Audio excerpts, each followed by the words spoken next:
Добро пожаловать в мой канал.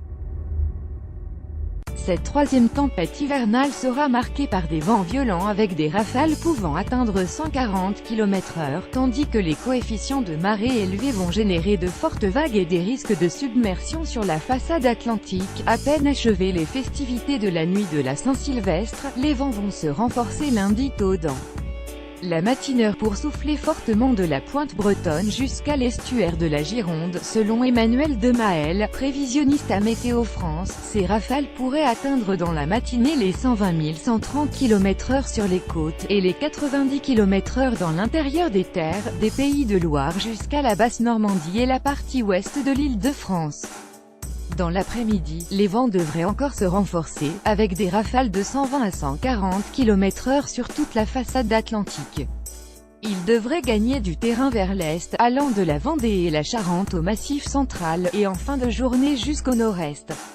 Les rafales dans l'intérieur des terres seront en général comprises entre 80 et 100 km/h, mais pourraient atteindre localement 110 à 120 km/h, comme dans le nord de la Nouvelle-Aquitaine et le sud de la région. Selon le prévisionniste, vent violent en Corse. Aucune région ne devrait être épargnée par les rafales de vent, qui toucheront aussi le sud-ouest, les Alpes et la Méditerranée dans le courant de la journée.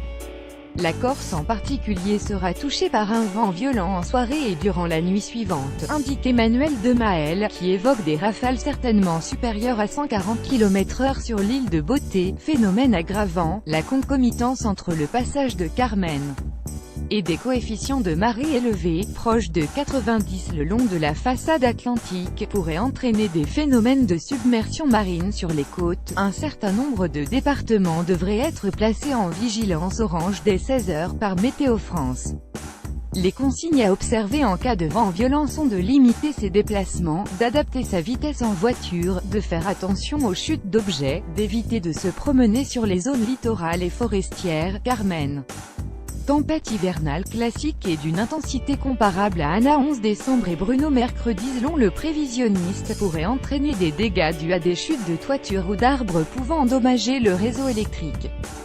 Dans le Finistère, 400 foyers étaient privés d'électricité en raison des forts vents dimanche matin. La tempête a été baptisée par Météo France d'après une liste de noms établie par ordre alphabétique en partenariat avec les services météorologiques espagnols et portugais. L'organisme Météo souligne que donner un nom aux tempêtes permet de communiquer plus efficacement, et que des sondages ont montré que la population est beaucoup plus attentive aux consignes de sécurité quand la menace de vent fort est clairement identifiée comme reliée à une tempête nommée.